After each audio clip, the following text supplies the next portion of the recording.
Hallelujah. वचन में जाने से पहले प्रार्थना करते हैं। परमेश्वर यीशु, हम आज के वचन को तेरे हाथ में देते हैं प्रभु। हम मांगते तेरी उपस्थिति आप जोरों से आने दे प्रभु। हर एक वचन दोधारी तलवार के समान आए प्रभु, जो लोगों के हृदय में ही नहीं जाए पर उनके जीवन भी बदले। परमेश्वर, जो भी वचन आज आने वाला है उस प्रकटीकरण को लेने के लिए इनको मदद कर प्रभु। इनके अंदर उस प्रकटीकरण को जाने दे और ये अपना जीवन उस प्रकटीकरण से बदलने दे प्रभु। मैं मांगती हूँ इनके जीवन में 100 गुना फल लगे प्रभु। परमेश्वर, मैं मांगती हूँ कि हम सिर्फ वचन को सुनने वाले नहीं पर वचन पर चलने वाले लोग बने प्रभु। मैं प्रार्थना करती हूँ कि शैतान इस वचन को चुरा ना पाए प्रभु। मैं मांगती हूँ कि इस वचन के द्वारा परमेश्वर हमारे आत्मिक कानों को खोल प्रभु और हमें मदद कर कि हमारा जीवन इस वचन के अनुसार जीने के लिए प्रभु। यीशु के नाम से हम प्रार्थना करते हैं, आमीन आमीन आमीन। ओके, हम अभी भी विधवा स्त्री के विषय में सीख रहे थे, ठीक है। और विधवा स्त्री के बारे में हम ये सीख रहे थे कि विधवा स्त्री एलिशा के पास आती है क्योंकि उसके पास पैसे नहीं हैं और कर्जदार को चुकाने के लिए। और एलिशा उसे आइडिया देता है कि जाके बर्तन इकट्ठा कर और तेल डालना शुरू कर, ठीक है। उसके घर में सिर्फ एक ही घड़े का तेल है और एलिशा उसे कहता है कि घड़े में बर्तन इकट्ठा कर, दरवाज़ा बंद कर और घड़े में तेल डालना शुरू कर। और जैसे वो घड़े में तेल डालना शुरू करती है, घड़े का तेल भरने लगता है, ठीक है। तो आज यही स्टोरी को लेके और एक पॉइंट हम सीखने वाले हैं और वो पॉइंट है, you can not do it alone, you need people to fulfil the vision. You can not do it alone, you need people to fulfil the vision. आप अकेले नहीं कर सकते हैं, आपको लोगों की ज़रूरत है दर्शन पूरा करने के लिए। आप अकेले नहीं कर सकते हैं, आपको लोगों की ज़रूरत, आप अकेले नहीं कर सकते हैं, आपको लोगों की ज़रूरत है दर्शन पूरा करने के लिए। आपण एकटं नाही करू शकत, आपल्याला लोकांची गरज लागते आपले स्वप्न पूर्ण करण्यासाठी। आपण एकटं नाही करू शकत, आपल्याला दर्शन पूर्ण करण्यासाठी किंवा स्वप्न पूर्ण करण्यासाठी लोकांची गरज लागते, ठीक है। You can not do it alone, you need people to fulfil the vision. आप अकेले नहीं कर सकते, आपको लोगों की ज़रूरत है दर्शन पूरा करने के लिए। आपण एकटं नाही करू शकत, आपल्याला लोकांची गरज लागते स्वप्न पूर्ण करण्यासाठी किंवा दर्शन पूर्ण करण्यासाठी, ठीक है। अब यहाँ पे हम क्या सीख रहे हैं पता है, दो राजा में हम जाएंगे। दो राजा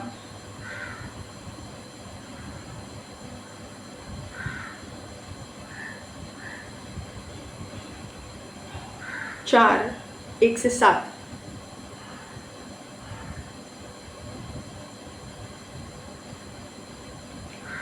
मुझे थोड़ा 2 मिनट दीजिए।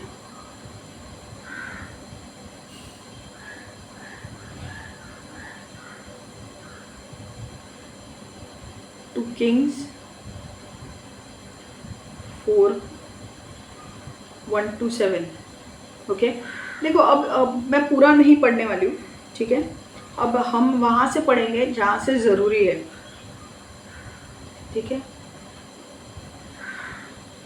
ओके, हम 2 राजा 4, 5 और 5 से 7 पढ़ेंगे। इंग्लिश में पढ़ रही हूँ। 2 Kings 4:5-7।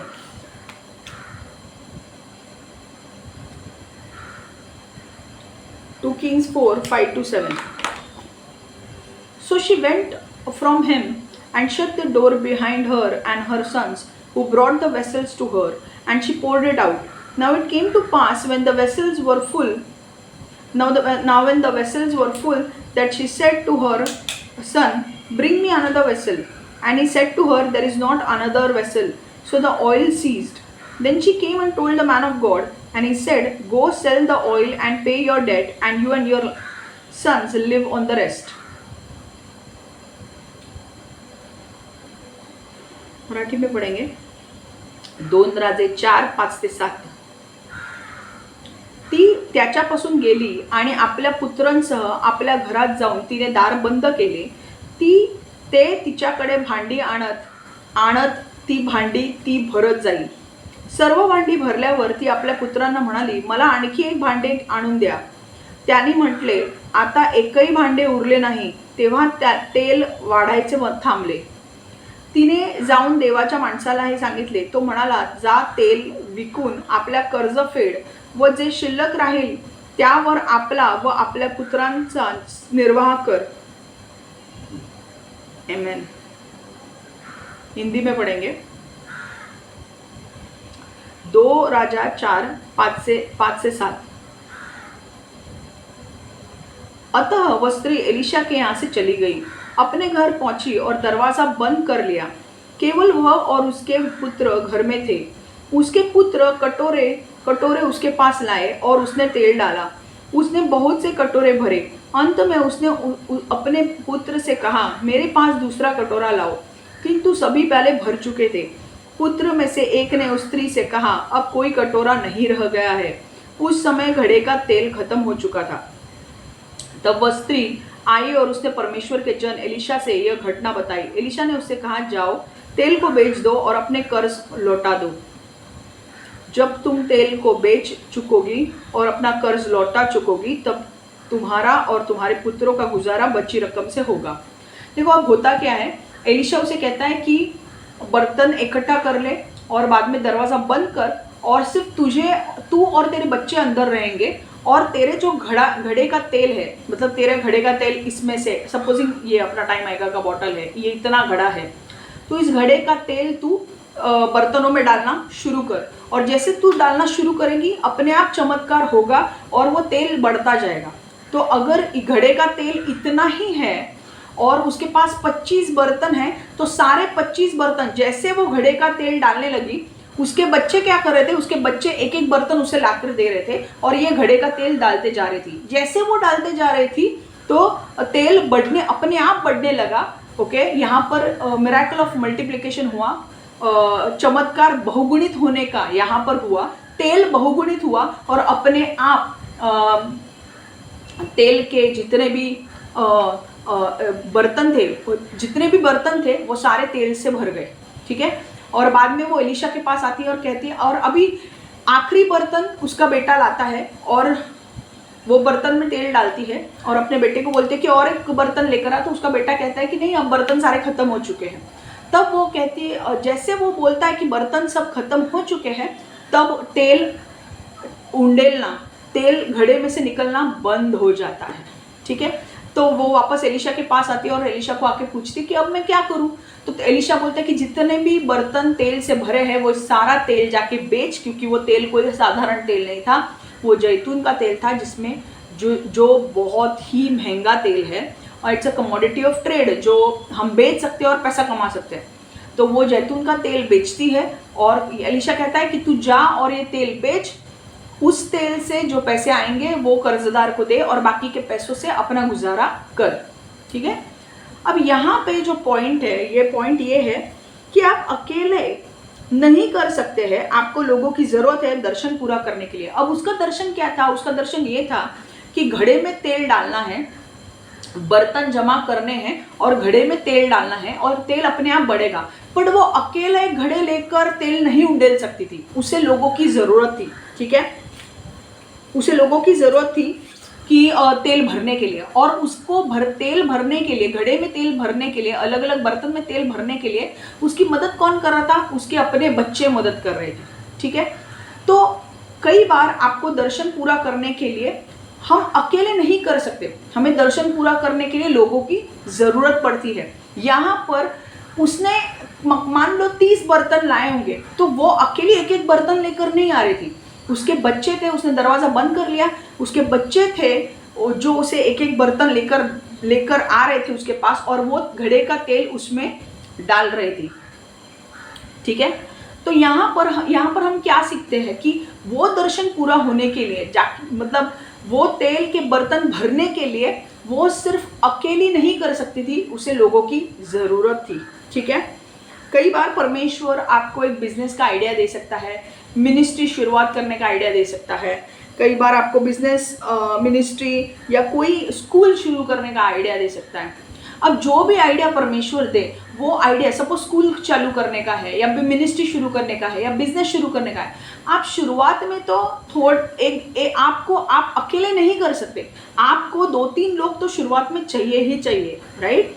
जैसे जैसे आपका बिजनेस बढ़ेगा वैसे वैसे आपको लोगों को हायर करना पड़ेगा आपका बिजनेस बढ़ाने के लिए। आपका दर्शन क्या है, आपका सपना है कि नहीं आपका खुद का बिजनेस होना चाहिए। तो शुरुआत में जो आप बिजनेस करोगे, सपोजिंग आप एक बिजनेस डालते हो, छोटा बिजनेस, एक गाड़ी पे पाव भाजी शुरू करने का, ठीक है, हम छोटे से शुरुआत कर रहे हैं।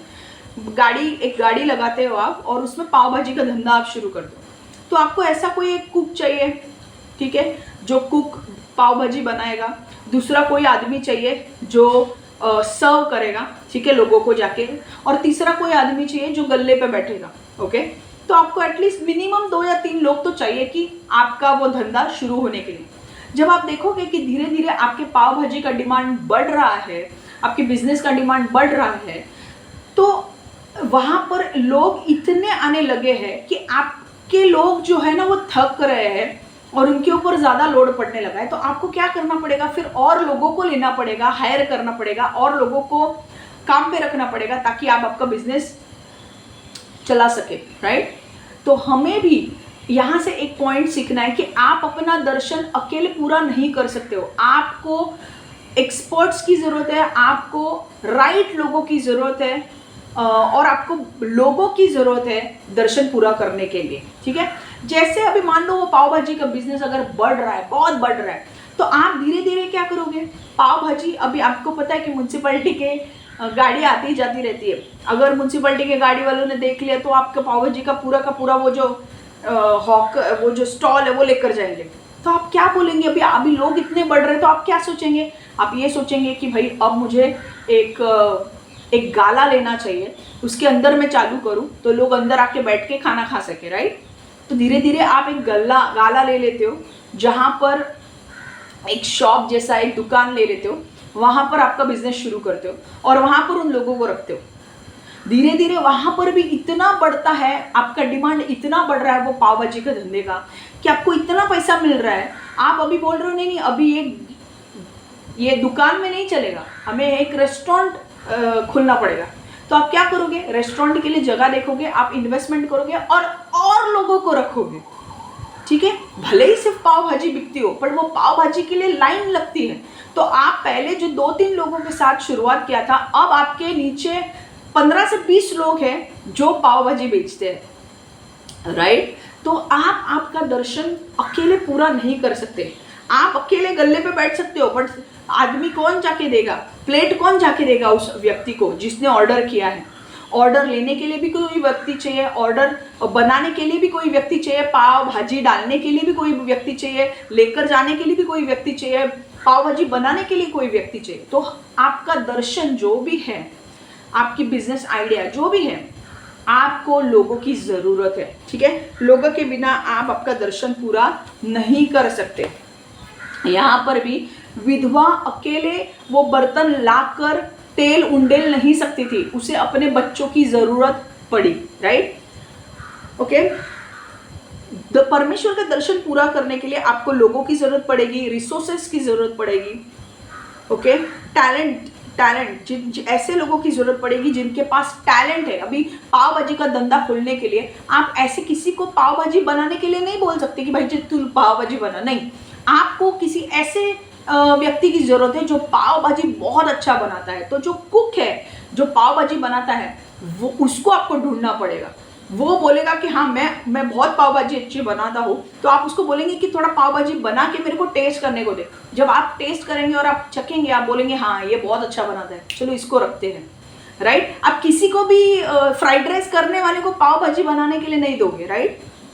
हालांकि बहुत सारे लोगों में इतना अच्छा टैलेंट होता है, वो इतने अच्छे कुक होते हैं कि वो चाइनीज़ भी बनाएंगे, पाव भाजी भी बनाएंगे, इंटरकॉन्टिनेंटल भी बनाएंगे, एंड उनके हाथों में इतना टेस्ट होता है कि उनकी हर चीज़ में वो माहिर होते हैं। बट ऐसे शेफ़ मिलना, उसके लिए पैसों की ज़रूरत होती है, राइट। तो शुरुआत में तो आपके पास वैसा होगा नहीं। तो अगर आप पाव भाजी का भी धंधा लगाते हो तो आप एक ऐसे बंदे को ढूंढोगे जो एक सादा पाव भाजी बनाने में माहिर है। जब उसकी टेस्ट लोगों को पसंद आने लगेगी तब लोग आपके पास बहुत ज़्यादा आएंगे। जब ज़्यादा मात्रा में लोग आएंगे तो आपको रखने भी पड़ेंगे ज़्यादा लोग वो प्लेट्स देने के लिए, राइट। कई बार छोटे स्टॉल होते हैं, उन छोटे स्टॉल में आप विश्वास नहीं करोगे, कई बार स्टॉल तो छोटे होते हैं पर उनकी जो टेस्ट होती है ना, वो बड़े बड़े रेस्टोरेंट में वो टेस्ट नहीं मिलती है, वो टेस्ट उनके स्टॉल पे मिलती है। Okay, this is the truth. और बड़े बड़े लोग, मैंने ये खुद ने देखा है, मैं वो चीज़, वो रेस्टोरेंट का नाम नहीं लूँगी, बट वो काफ़ी छोटा रेस्टोरेंट था, बहुत सिंपल रेस्टोरेंट था, पर वहाँ के जो वड़े थे, वो वड़ा, साबूदाना वड़ा या ये इतने टेस्टी थे कि बड़े बड़े लोग अपनी गाड़ियाँ लेके रोकते थे, गाड़ियाँ पैक करके अंदर गाड़ी में वो लोग खाते थे, क्योंकि रेस्टोरेंट के अंदर बैठने की जगह नहीं होती थी। तो अपनी गाड़ियाँ रोकते थे, वो वड़ा खरीदते थे, साबूदाना वड़ा, और वो वड़ा खरीदते थे, उसकी चटनी भी बहुत टेस्टी थी, वो अंदर खाते थे and then they to leave. Okay, तो बड़े बड़े, कभी कभी बड़े बड़े रेस्टोरेंट में वो टेस्ट नहीं है जो छोटे छोटे स्टॉल के ऊपर वो टेस्ट मिलती है। ठीक है, आप कभी जाओगे ना होटल में इडली खाने के लिए, तो होटल की इडली इतनी, रेस्टोरेंट की इडली इतनी कुछ खास नहीं लगती, इतना सांबार चटनी, कुछ रेस्टोरेंट के अच्छे लगते हैं, बट आप अगर वही इडली और सांबार और वो चटनी अगर किसी साउथ इंडियन व्यक्ति जो अगर बना रहा है, अगर अन्ना बना रहा है साउथ इंडियन, उसका टेस्ट और वो रेस्टोरेंट का टेस्ट में ज़मीन आसमान का फ़र्क है। आप रेस्टोरेंट पसंद नहीं करोगे, आप ऐसे ही कहीं जो इडली वाला बैठता है वहाँ पर जाके आपको खाना पसंद होगा, क्योंकि वहाँ की टेस्ट बहुत सही है। ठीक है, तो ज़रूरी नहीं है कि आपका बड़ा रेस्टोरेंट होना चाहिए वहाँ पे ही टेस्ट हो, नहीं, छोटे छोटे स्टॉल में भी बहुत अच्छा टेस्ट होता है। बस उनको कई बार रिसोर्सेज नहीं मिलते, लोग नहीं मिलते, उनके पास पैसा नहीं होता है बढ़ाने के लिए, इसके लिए वो वहीं पे रह जाते हैं, राइट। बट परमेश्वर, अगर मैं बोल रही हूँ आपको परमेश्वर की ओर से दर्शन है किसी बिजनेस करने का या ये करने का, तो मैं आपको लिख के देती हूँ, परमेश्वर आपको राइट लोग देगा, राइट रिसोर्सेज देगा, आपको जो भी चीज़ की ज़रूरत है वो देगा, आपको ऐसे लोग देगा जिनके अंदर स्किल है, जिनके अंदर टैलेंट है, जिनके अंदर क्षमताएं है, जिनके अंदर नॉलेज है, बुद्धि है, ज्ञान है, जिनके अंदर कलाकृति का काम करने की अक्ल है, स्किल है, टैलेंट है, ऐसे लोग आपको देगा। हालेलुया, आमेन। तो परमेश्वर आज देखो, वो विधवा के लिए उसके बच्चे ही थे वो बर्तन ला के देने के लिए, बट अगर परमेश्वर ने आपको कोई भी बिजनेस खोलने के लिए कहा है या बिजनेस आइडिया दी है, तो डरो मत, take one step and do it. आप पहला कदम लोगे, परमेश्वर को अच्छा लगेगा कि आपने विश्वास से वो कदम लिया है। राइट लोग परमेश्वर आपके लिए अरेंज करेगा, एक्सपर्ट्स आपके लिए अरेंज करेगा, राइट लोग आपके लिए अरेंज करेगा। ओके, अगर आपको मिनिस्ट्री, परमेश्वर ने बोली है मिनिस्ट्री खोलने के लिए, परमेश्वर का, अगर परमेश्वर ने बोला है आपको मंदिर बनाना है, परमेश्वर का मंदिर तो नहीं पड़ा, ऑडिटोरियम बनाना है, परमेश्वर आपको राइट लोग देगा लैंड खरीदने के लिए। वो लोग आपके जीवन से जुड़ेंगे, वो लोग आपको पैसा देंगे वो लैंड खरीदने के लिए। लैंड खरीदने के बाद परमेश्वर आपको ब्लूप्रिंट देगा कि आपको कितने लोगों के लिए ऑडिटोरियम बनाना है, 2 लाख लोग या 3 लाख लोग या 1 लाख लोगों के लिए। एंड उतने जो 2 लाख सपोज बोले कि नहीं 2 लाख लोगों के लिए बनाओ, तो 2 लाख लोगों के लिए जितना ऑडिटोरियम बन सकता है उतना बड़ा ऑडिटोरियम बनेगा। बट उसके लिए आप बोलोगे कि मेरे पास तो पैसे नहीं है, दर्शन तो दिया है मुझे पर पैसे नहीं है, मैं कहाँ से बनाऊँ? परमेश्वर राइट लोग देगा आपको जो आपके दर्शन के लिए पैसे उपलब्ध करेंगे। हालेलुया, राइट लोग, ऐसे लोग देगा जो लैंड आप खरीदोगे, राइट लोग देगा जो आपके लैंड खरीदने के बाद अच्छे लोग देगा आपको, जो आपको आइडिया देंगे कि बाबा ये आर्किटेक्ट से मिल, वो आर्किटेक्ट से मिल, ये आर्किटेक्ट अच्छा है, और आपको वर्ड बताएगा कि this is the best architect, उसे ये काम दे, एंड वो आर्किटेक्ट वो काम करेगा, राइट। एंड फिर बाद में आप बोलोगे कि उसको अंदर के डिज़ाइन कैसे चाहिए, वो आर्किटेक्ट आपको बना के देगा कि ऐसे डिज़ाइन, उसके लिए भी पैसा लगेगा। गॉड आपके साथ ऐसे ऐसे लोगों को जोड़ेगा जो आपके दर्शन को पूरा करने के लिए, वो ऐसा नहीं समझेंगे कि वो तुम्हारा दर्शन है, वो ऐसे समझेंगे कि हमारा दर्शन है, हम पैसे देंगे। लाखों के चेक्स आपके अकाउंट में डिपॉजिट होंगे। आप बोलेंगे कहाँ से आ रहे हैं, कहाँ से आ रहे हैं? परमेश्वर बोलेगा मैंने तुझे बोला था ना मेरा दर्शन पूरा करने के लिए, उसके लिए मैं तुझे लोग भी दूंगा। इसलिए जब परमेश्वर आपको बोलता है ना कुछ करने के लिए, आपको बिल्कुल डरने की जरूरत नहीं है। कहाँ से लैंड मिलेगी, कहाँ से हमको राइट लोग मिलेंगे, कहाँ से हमको पैसा मिलेगा, परमेश्वर सब उपलब्ध करेगा। बाइबल में इंग्लिश में एक ये है, कहते हैं कि where there is a vision there is always a provision. जहाँ पे परमेश्वर का दर्शन है वहाँ पर उस दर्शन को पूरा करने के लिए साधन भी है। हालेलुया। ओके, तो यहाँ पर मुझे जो भी आपका जो भी एक चीज़ मुझे आपको बोलनी कि जो भी परमेश्वर आपको करने के लिए बोल रहा है, बिजनेस चालू करने के लिए या स्कूल चालू करने या मिनिस्ट्री चालू करने के लिए या फाउंडेशन चालू करने के लिए, अगर वो परमेश्वर ने आपसे कहा है और आपको उसके बारे में कुछ भी नहीं पता है, फिर भी आप डरो मत। अगर परमेश्वर ने बोला है वो काम करो, क्योंकि उसमें आशीष है। ठीक है, और आपको राइट लोग देगा परमेश्वर, राइट रिसोर्सेज देगा, एक्सपर्ट्स देगा जो आपको बताएंगे कि जो आपको हेल्प करेंगे आपके दर्शन को पूरा करने के लिए। ठीक है, कई बार ऐसा हो सकता है कि जब परमेश्वर आपको दर्शन दे तो आपके अंदर शैतान विचार डाल सकता है कि नहीं होगा, देख तुझे तो पता भी नहीं है, तेरे पास पैसे नहीं है, तू कहाँ से बनाएगा, ये सारे विचार डाल सकता है। बट आपको सिर्फ परमेश्वर के ऊपर देखना है, परमेश्वर की ओर नजर रखनी है और परमेश्वर को बोलना है परमेश्वर दर्शन तेरा है, उसे पूरा करने की ताकत और लोग और पैसा भी तू देगा। और परमेश्वर राइट लोग आपके जीवन में जोड़ेगा, ऐसे लोग जो आपके दर्शन को पूरा करेंगे। कुछ लोग पैसे दे के पूरा करेंगे, कुछ लोगों का काम ये होगा कि वो सिर्फ पैसे देंगे आपको कि भाई आगे का तू दे, तो वो लोग पैसे दनादन आपका बैंक अकाउंट, आपका फाउंडेशन अकाउंट भरते जाएगा और आप बोलोगे बाप रे कितना पैसा। एंड बाद में आपको क्या करना है, वो लैंड खरीदना है, वो ऑडिटोरियम के आर्किटेक्ट्स के साथ बात करनी है, आर्किटेक्ट बोलेंगे भाई इतना खर्चा आएगा, तो वो खर्चा के लिए आपको वापस से लोगों को बताना पड़ेगा कि भाई इतना खर्चा आने वाला है, हमको इतने पैसों की जरूरत है ये दर्शन पूरा करने के लिए। आप विश्वास नहीं करोगे, परमेश्वर ऐसे ऐसे लोगों को आपके साथ जोड़ेगा जो आपके, and I am not talking about India only, all over the world people when they know that you are doing God's work, पूरे जग भर में जितने देश है वहाँ के देश के लोग आपको आकर मदद करेंगे। वो बोलेंगे कि हमको देना है, हमको देना है, हमको देना है, और वो देंगे और आप देखोगे वो आप परमेश्वर के लिए वो ऑडिटोरियम बांधोगे और आगे चल के वो देखने के लिए परमेश्वर दूर दूर से लोगों को लेकर आएगा कि ये परमेश्वर का भवन तो हम हैं। ओके, परमेश्वर पवित्र आत्मा हमारे अंदर रहता है, बट परमेश्वर ये दिखाएगा कि देखो जिसमें विश्वास है, जिस व्यक्ति के अंदर विश्वास है उस व्यक्ति के साथ मैं चलता हूँ। और आज देखो इतना बड़ा ऑडिटोरियम बांधा, कैसे, उसके पास तो कुछ भी नहीं था। तो विश्वास की एक कहानी देखने के लिए लोग कहाँ कहाँ से आएंगे कि ये हुआ पूरा। ठीक है, तो एक चीज़ मैं एक चीज़ आपको बोलना चाहूँगी कि जब भी परमेश्वर आपको कुछ भी करने के लिए कहे, सपोजिंग परमेश्वर आपको बोल रहा है कि बिजनेस स्टार्ट करो या कोई आइडिया दे रहा है, अगर शादी करने के बारे में भी किसी के साथ बात कर रहा है, जिस लड़की के साथ बात कर रहा है शादी करने के लिए, डू इट, उस लड़की के साथ शादी करो। अगर किसी लड़के के बारे में शादी करने की बात कर रहा है तो उस लड़के के साथ शादी करो। डोंट क्वेश्चन ज़्यादा मत करो, जस्ट डू इट, बिकॉज उसमें ब्लेसिंग्स है। ठीक है, एक चीज़ मुझे आपको बोलनी है, एक्सोडस 35, ये मैं फटाफट आपको बोल रही हूँ, अभी उसमें जाएंगे हम। एक्सोडस इंग्लिश में मैं पढ़ रही हूँ, उसके बाद में मराठी में और फिर हिंदी में पढ़ रही हूँ। Exodus 35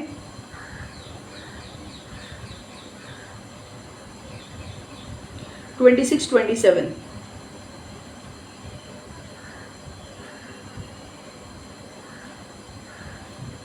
Okay, and all the women whose hearts stirred with wisdom spun yarn of goat's hair. The rulers brought onyx stones and the stones to be set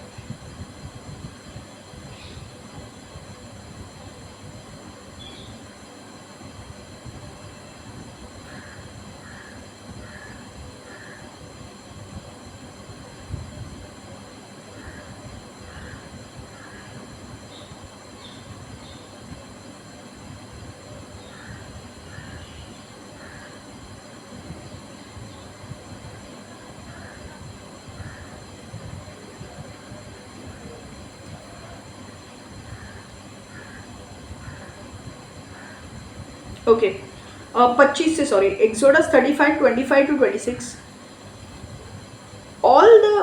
All the women who were gifted artisans spun yarn with their hands and brought what they had spun of blue, purple, and scarlet and fine linen. And all the women whose hearts stirred with wisdom spun yarn of goat's hair. ठीक है, ये हम पढ़ेंगे मराठी में. ज्या स्त्रिया सुबुद्ध हृदयाच्या होत्या त्या सर्वांनी निळ्या, जांभळ्या व किरमिजी रंगाच्या सूत कातले आणि ते कातलेले सूत व आपल्या हातांनी विणलेले तलम सणाचे कापड त्यांनी आणले. आणि ज्या स्त्रियांनी अतः करण्यात स्फूर्ती होऊन त्यांना बुद्धी झाली त्या सर्वांनी बकऱ्यांचे केस कातले. ओके, सुनो अभी मैं क्या बोल रही हूँ, हिंदी में पढ़ेंगे.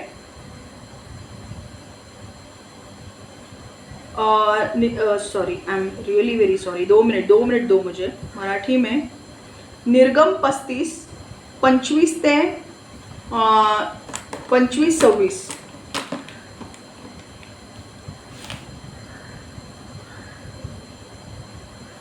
निर्गम मराठीमध्ये निर्गम 35 25-26 आणि अब हिंदी में पढ़ेंगे हम. हिंदी में है निर्गमन 35 26 से 27, सॉरी 25-26. निर्गमन 35 25-26. हर एक कुशल स्त्री ने सन के उत्तम रेशे और नीले, बैंगनी तथा लाल कपड़ा बनाया.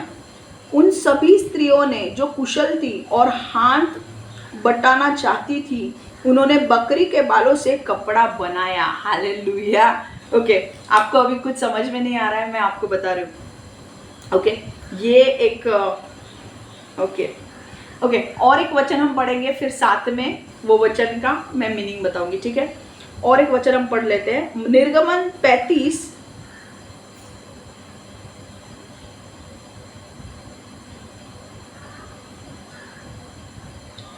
मैं इन वचनों के ऊपर वापस आऊंगी, बट पहले समझ लो ये वचन क्या है. निर्गमन 35 30 से 35. Okay,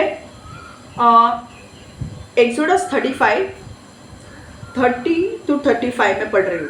and Moses said to children of Israel, see the Lord has called by name Bezalel, the son of Uri, the son of Hur, of the tribe of Judah, and he has filled him with the Spirit of God in wisdom and understanding, in knowledge and all manner of workmanship, to design artistic works, to work in gold and silver and bronze, in cutting jewels, for setting, in carving wood, and to work in all manner of artistic workmanship.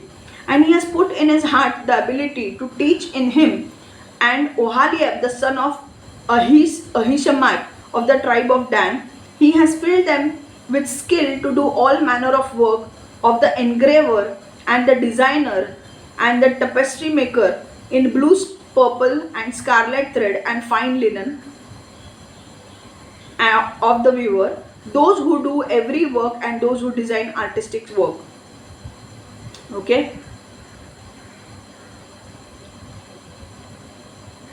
Marathi में पढ़ेंगे. निर्गम 35 30 ते 35. मग मोशे इस्रायल लोकांना म्हणाला, पहा, यहुदा वंशातील उरीचा मुलगा म्हणजे हरूचा नातू बसालेल याला परमेश्वराने नाव घेऊन बोलवले आहे आणि त्याने त्याला देवाच्या आत्म्याने परिपूर्ण करून अक्कल, बुद्धी, ज्ञान आणि सर्व प्रकारचे कसब दिले आहे. तो कला कसुरीची कामे करील, सोने, रूप व पितळ यांची कामे करील, जडवण्यासाठी रत्ने पैलू पाडील, लाकडाचे नक्षीकाम करील आणि अशा सर्व प्रकारची कारागिरीचे काम करील. परमेश्वराने त्याची ठाई आणि दान वंशातील अहिसमाचा मुलगा अहिलियाब याची ठाई शिक्षण देण्यास सामर्थ्य ठेवले आहे. कोरीव काम करणारे कुशल कारीगर निळ्या, जांभळ्या, किरमिजी रंगाच्या व सुताच्या कापडावर व तलम सळण्याच्या कापडावर कशिदा काढणारे, विणकाम करणारे, सर्व तऱ्हाचे कसबी काम करणारे, कुशल कामाचे योजना करणारे अशा सारख्यांची सर्व कारिगरांची कामे करण्यासाठी त्याने या दोघांचे मन ज्ञानाने परिपूर्ण केले आहे. हालेलुया.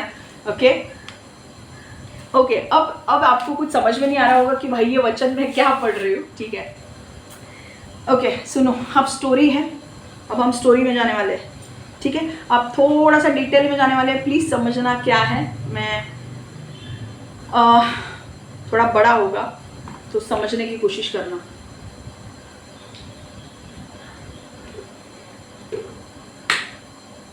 देखो, इजराइली लोग मिस्र देश से जब बाहर निकले तो वो मूसा के साथ चलने लगे. ओके, और उनके आगे उन्हें जब वो मूसा के साथ निकले तो मूसा को भी रास्ता पता नहीं था इजराइल से, मिस्र देश से इजराइल कैसे जाना है. तो वो उनके ऊपर एक बादल परमेश्वर रखता था. वो बादल जैसे बादल आगे आगे जाता था, वो इजराइली लोग उस बादल के पीछे जाते थे. ओके, तो सुबह बादल होता था, रात को आग का खंबा परमेश्वर उनके सामने रखता था. वो आग का खंबा आगे जाता था, सुबह बादल आगे जाता था. ठीक है, और जब वो बादल रुक जाता था तो इजरायली लोग रुकते थे. कई बार वो बादल 1 हफ्ता रुकता था, कई बार 1 महीना, कई बार 1 साल. ठीक है, तो अगर 1 साल वो बादल हिलता नहीं था, वो वहीं पे रहता था, तो इजरायली लोग क्या करते थे, इजरायली लोग वहीं पे रहते थे जहाँ पे ये बादल रुका है. ठीक है, उनको ऑर्डर दिए गए थे जब तक ये बादल आगे नहीं जाएगा आपको आगे नहीं जाना है. ठीक है, तो अब क्या हुआ, एक दिन परमेश्वर ने कहा कि मेरे लिए एक तंबू बनाओ. ठीक है, तंबू मतलब एक मंदिर बनाओ. ठीक है, उसका नाम था मिलाप वाला तंबू. एक मंदिर बनाओ, क्योंकि मैं भी अपने लोगों के साथ रहना चाहता हूँ. परमेश्वर अपने लोगों के साथ रहना चाहता था. तो परमेश्वर ने मूसा को सारी आज्ञाएं दी कि वो तंबू कैसे बनाना है, और मूसा को सारे मेजरमेंट्स दिए, माप दिए कि तंबू कितना बड़ा होगा, कितना चौड़ा होगा, उतनी लंबाई चौड़ाई कितनी होगी, सब माप दिए. ठीक है, और मूसा से कहा अब मिलाप वाला तंबू तू बना. क्योंकि कई बार क्या होता था, कई बार वो 1 दिन रहते थे, कई बार बादल 1 दिन रुकता था तो वो 1 दिन रहते थे, कई बार 2 दिन रहते थे, कई बार 1-1 साल 2-2 साल वो वहीं पे रहते थे. तो ऐसे टाइम पे परमेश्वर ने बोला कि तुम एक तंबू बनाओ, मैं भी तुम्हारे साथ रहना चाहता हूँ. ठीक है, और वो तंबू मतलब ऐसा तंबू था कि जब बादल आगे जाने लगेगा तो वो क्या करते थे, वो तंबू को फोल्ड करके अपने साथ उठा के लेकर जाते थे. और परमेश्वर की उपस्थिति संदूक में होती थी. ठीक है, मैं उसके बारे में आपसे चर्चा करने वाली हूँ. ठीक है, तो परमेश्वर ने कहा कि मुझे भी मेरे लोगों के साथ रहना है, तो मेरे लिए एक तंबू बनाओ. तंबू क्यों, परमानेंट मंदिर नहीं बनाओ, क्योंकि हम परमानेंटली यहाँ पे नहीं रहने वाले हैं. ठीक है, तो ऐसा तंबू का मंदिर बनाओ जो जब बादल आगे जाने लगे तो वो तंबू मतलब आप तंबू को निकाल के आप वो हाथ में उठा के लेकर जा सकते हो. आपने देखा है कभी आपने कभी शादियों का ये देखा है, जब शादी लगती है तो आपके इंटीरियर डेकोरेटर आपने जिस इंटीरियर डेकोरेटर को चुना होता है ना, वो ऊपर तंबू लगाता है. ओके, उसके नीचे लोग रह के खाना वाना खाते हैं. राइट, तो वैसे एक मिलाप वाला तंबू, ये कोई ऑर्डिनरी तंबू नहीं था. ठीक है, ये तंबू मंदिर था. ठीक है, और पर उसको फोल्ड करके पोर्टेबल टेंट था, जो पोर्टेबल टेंट मतलब वो उसको फोल्ड करके हम लेकर जा सकते हैं. ठीक है, अब ये तंबू की विशेषताएं क्या थी वो समझना जरूरी है. ठीक है, ये जो तंबू है ये तंबू 3 भागों में बटा था. ठीक है, पहले तो ये तंबू क्या था समझने की कोशिश करो, जितना समझ में आता है समझने की कोशिश करो, और फिर आपको ये 2 वचन समझ में आएंगे. मूसा को बोला कि तुझे एक मिलाप वाला तंबू बनाना है, उस तंबू में परमेश्वर की उपस्थिति रहेगी, और उस तंबू को वैसे ही बनाना है जैसे परमेश्वर ने आज्ञा दी है. ठीक है, तो मूसा को अब टेंशन आने लगा कि परमेश्वर तू मुझे तंबू बनाने को कह रहा है, मुझे तो कोई काम नहीं आता तंबू का. तो परमेश्वर ने बोला कि तुझे डरने की जरूरत नहीं है, मैं तुझे 2 लोग दे रहा हूँ, बेजालिल और ओहालियाब, जो इस तंबू बनाने का काम करेंगे. ठीक है, तो हम पहले तंबू कैसे था वो देखते हैं. तंबू कैसे था, शॉर्ट में, एकदम शॉर्ट में, सिंपल भाषा में मैं बता रही हूँ, ज्यादा डिटेल में मैं नहीं जाने वाली हूँ, क्योंकि तंबू के अंदर क्या था, क्यों था, ये था, वो हमें नहीं जानना है। अभी सिर्फ हमें ये देखना है कि मूसा का दर्शन था तंबू बनाने का, और मूसा को नहीं आता था तंबू बनाने को, ठीक है। परमेश्वर का तंबू बनाने को मूसा को नहीं आता था। मूसा वॉज अ लीडर। मूसा को लकड़े के कारपेंटर नहीं था मूसा, तो उसको पता नहीं था तंबू कैसे बनाना है। समझ में आ रहा है? तंबू बनाने के लिए कारपेंट्री वर्क, कारपेंट्री मतलब सुतार काम है ना, मराठीमध्ये सुतार बोलतो आपण कारपेंटर। लकड़े की चीज़ जो बनाते हैं, ओके, कारपेंटर को हम क्या बोलते हैं, हिंदी में मुझे पता नहीं है, पर मराठी में सुतार काम करने वाले लोग बोलते हैं, ठीक है। जो लकड़े के चीज़ों में फर्नीचर वो बनाते हैं, उनको बोलते हैं, वो जो लोग होते हैं कारपेंटर, उनको हम बुलाते हैं भाई, उनको बोलते हैं हमारे घर में अगर कोई टेबल बनाना है या कुर्सी बनानी है या कुछ लकड़े का कुछ बनाना है तो हम कारपेंटर को बुलाते हैं। तो वैसे ही परमेश्वर मूसा टेंशन में था। मूसा बोल रहा था परमेश्वर तूने मुझे इतने, और मेजरमेंट्स क्या थे पता है तंबू के, 45 फुट लंबा, 45 फुट लंबा। आप इमेजिन करो 45 फुट लंबा, ठीक है, मतलब 3 रूम पकड़ो यहां से। 45 फुट लंबा, हाइट रेक्टेंगुलर शेप का था वो। लंबाई कितनी थी 45 फुट, हाइट कितनी थी 15 फुट, और चौड़ाई कितनी थी 15 फुट, ठीक है। ये मैं मेजरमेंट आपको दे रही हूँ, ठीक है। तो लंबाई कितनी थी 45 फीट, हाइट कितनी थी 15 फीट, और विड्थ कितनी थी 15 फीट, ओके।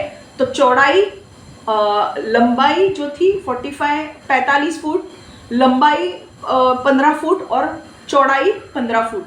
अभी मूसा को टेंशन आने लगा, भाई इतना बड़ा तंबू बनाना है, और सिर्फ तंबू नहीं बनाना था, तंबू के अंदर बहुत सारी चीजें रखनी थी जो परमेश्वर ने आदेश दिया था कि ये तुम चीजें रखोगे। और परमेश्वर ने कहा था कि तंबू के अंदर जो चीजें बनेंगी वो चीजें लकड़े से बनेगी, और उसके ऊपर सोना लगाया जाएगा, सोने के ऊपर से उसके ऊपर कवरिंग आएगा। तो मूसा ने बोला परमेश्वर को कि परमेश्वर मेरे को कारपेंट्री का काम नहीं आता है, सुतार काम मेरे को नहीं आता है, ये तंबू कैसे बनाऊं मैं, सुतार का काम नहीं आता है मुझे। और जो चीज़ तूने तंबू में बनाने को बोला है, उस हर एक जो तंबू में या तो लकड़े से वो चीज़ बनानी है, ऊपर उसके ऊपर कांसा रखना है, या तो फिर वो चीज़ें लकड़े से बनानी है और ऊपर उसके ऊपर सोना डालना है, और ये मैं कर नहीं सकता। तो उसने क्या कहा, परमेश्वर ने उससे कहा कि तू डर मत, ओके, मैं तुझे ऐसे ऐसे लोग दूंगा जो तेरी तंबू बनाने में मदद करेंगे, जो तेरी तंबू बनाने में मदद करेंगे। तो परमेश्वर, अब तंबू कैसे बनाना था देखो, 45 फुट लंबा, 15 फुट 45 फुट लंबा मतलब रेक्टेंगुलर शेप में, ऐसी लंबाई कितनी थी 45 फुट, हाइट कितनी थी उसकी 15 फुट, चौड़ाई कितनी थी 15 फुट, इतना बनाना था, ठीक है। अब तंबू के बाहर 2 चीजें रखनी थी, एक तो बेसिन रखना था, ओके, लैवर बेसिन, इंग्लिश में उसे बोलते हैं लैवर बेसिन,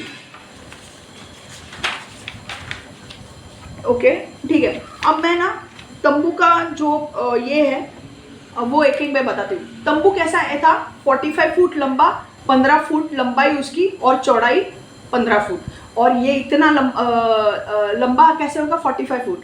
तो अंदर 2 भाग करने थे तंबू के, ठीक है। अंदर तंबू के 2 रूम्स रहेंगे। तो बाहर का जो तंबू के बाहर का जो जगह है उसे कहते थे आउटर कोर्ट, ओके, इंग्लिश में कहते थे आउटर कोर्ट, बाहरी अंगण, हिंदी में बाहरी अंगण आणि मराठीमध्ये बाहेरील अंगण, ठीक है।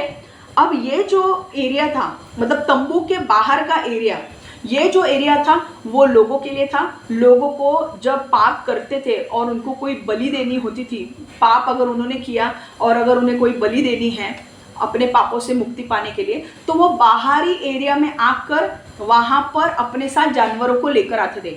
पर वहाँ जो बाहरी जो एरिया था, बाहर का जो एरिया था, वहाँ के लोग सिर्फ बाहर के एरिया तक ही सीमित रह सकते थे।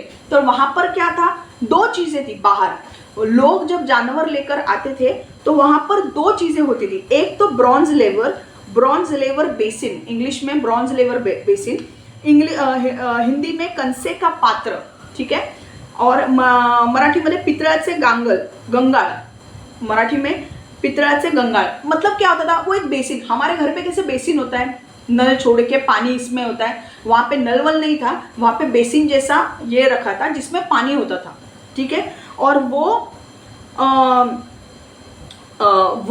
क्यों रखा जाता था, क्योंकि जो याजक होते थे वो अपने हाथ पैर धोने के लिए उसका इस्तेमाल करते थे।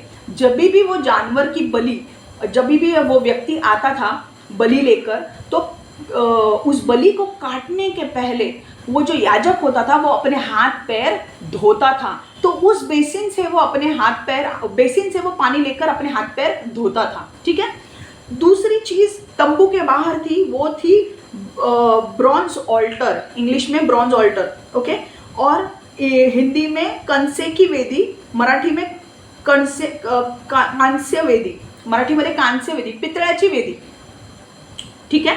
और ये वेदी ब्रॉन्ज ऑल्टर या कंसे की वेदी या कांस्य वेदी ये क्यों होती थी, ये इसलिए होती थी ताकि जानवरों की बलि देने के बाद उस जानवर को उस वेदी पर रख के परमेश्वर के लिए वो वेदी को आग लगाई जाती थी और उस जानवर का धुआं, जानवर उस वेदी के ऊपर रखा जाता था और वो धुआं ऊपर जाता था। जब परमेश्वर को वो धुआं, जब वो परमेश्वर उस धुएं को सूंघता था तो परमेश्वर को अच्छा लगता था, क्योंकि परमेश्वर लोगों के पाप वहाँ पे माफ़ करता था, ठीक है। तो ये बहुत ही इंपॉर्टेंट चीज़ थी कि लोग अपने पापों से मुक्ति पाने के लिए अगर उन्होंने कुछ भी पाप किए तो वो जानवर लेकर आते थे। याजक वो बेसिन से अपने हाथ पैर धो के उस बलि को काटता था, उस बलि को काटने के बाद वेदी पर रखता था। तो बाहरी जो मिलाप वाले तंबू जो है, मिलाप वाला तंबू को मराठी में देखो मिलाप, हिंदी में मिलाप वाला तंबू बोलते हैं, इंग्लिश में टैबरनैकल बोलते हैं और मराठी में पवित्र निवास मंडप बोलते हैं, पवित्र निवास मंडप, ठीक है। तो ये जो है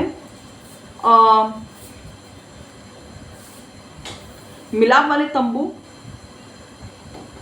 इंग्लिश में टैबरनैकल, जब मैं टैबरनैकल बोलूँ तो मिलाप वाला तंबू हिंदी में और पवित्र निवास मंडप मराठी में, ठीक है। तो ये तंबू किसके लिए था, ये तंबू इसलिए था यहाँ पर परमेश्वर की उपस्थिति रहने वाली थी। तो ये तंबू के बाहर का एरिया में बोल रही हूँ, बाहर के एरिया में लोग वहाँ पे इकट्ठा हो सकते थे। वहाँ पर एक बेसिन होता था, ओके, कंसे का पात्र, पितळाचे गंगाळ मतलब बेसिन होता था जहाँ से याजक हाथ पैर अपने धोता था, और वहाँ पे ब्रॉन्ज ऑल्टर होता था मतलब कांसे की वेदी म्हणजे पितळाची वेदी, ज्याच्यावर जनावरांना मारून त्यांना त्या वेदीवर ठेवलं जायचं, ठीक है। वो तुमच्या पापांसाठी त्या जनावराला मारून त्या वेदीवर ठेवलं जायचं, ठीक है। लोगों को अंदर आने की परमिशन नहीं थी। अब बाहर का कोर्ट हमने देख लिया, बाहरी टैबरनैकल का जो मिलाप वाला तंबू का बाहरी हिस्सा हमने देख लिया। अब अंदर के हिस्से को क्या कहते थे,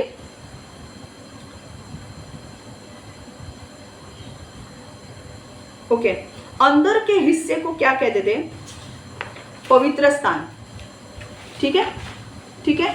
अंदर का जो हिस्सा था वो जो 45 फुट का था, उसके अंदर जो हिस्सा था, ओके, मान लो 2 रूम्स है, अगर आपके घर में 2 रूम्स है तो बाहर की जो रूम है, ओके, और आपके घर में सपोजिंग 2 रूम्स है और आपके घर के बाहर गार्डन है, तो गार्डन वाला बाहर का एरिया है जहाँ पे लोग इकट्ठा हो सकते थे।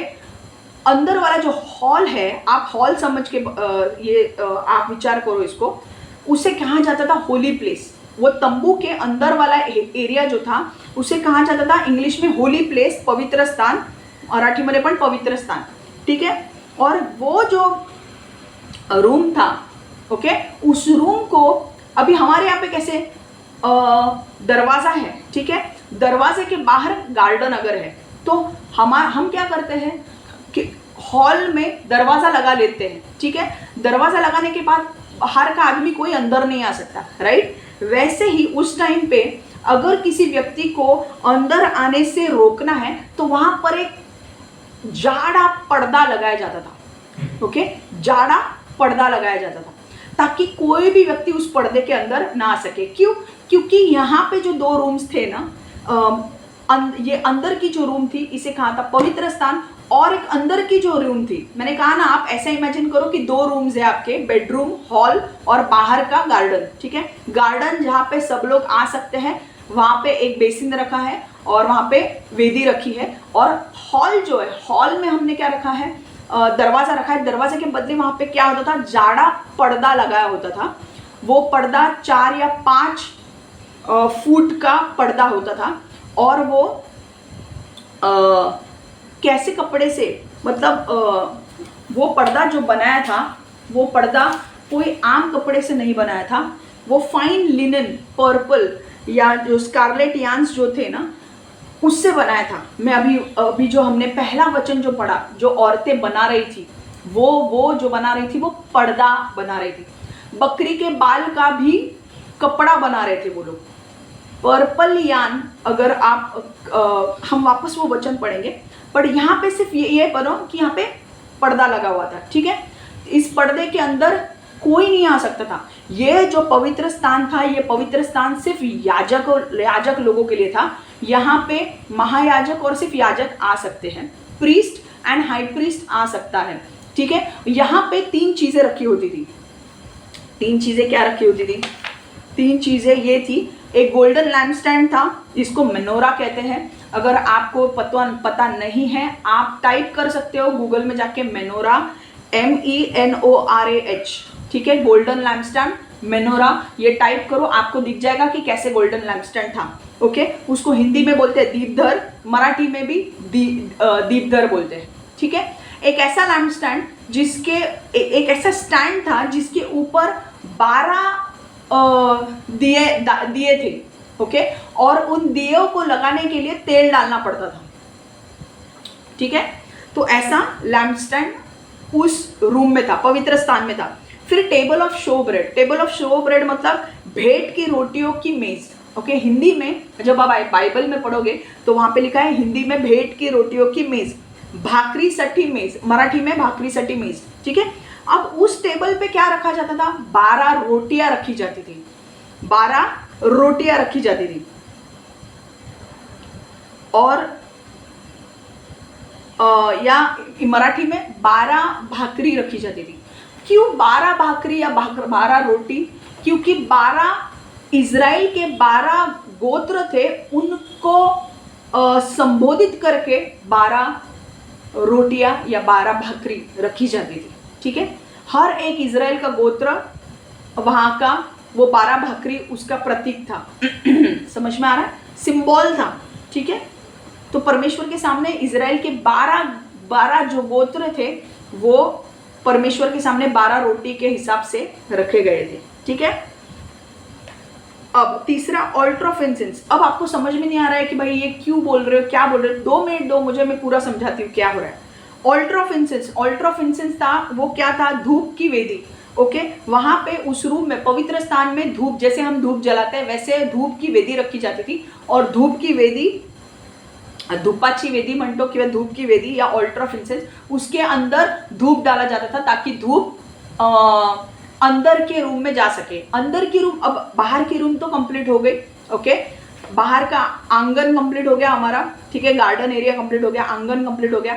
आंगन से आप अंदर नहीं आ सकते, कोई भी मनुष्य अंदर नहीं आ सकता, क्योंकि वो पवित्र स्थान है। और पवित्र स्थान में सिर्फ कौन आ सकता है? याजक और महायाजक, ओके। और याजक और महायाजक को क्यों आना पड़ता था?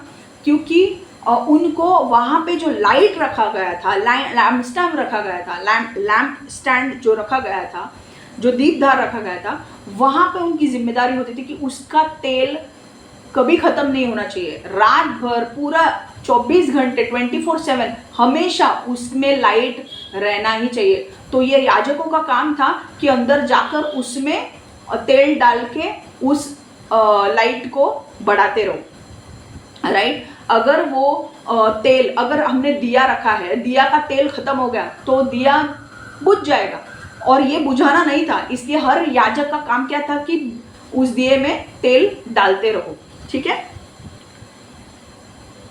अब अंदर के चीज में देखेंगे। अब अंदर कौन सा स्थान था? पवित्र स्थान था, ओके।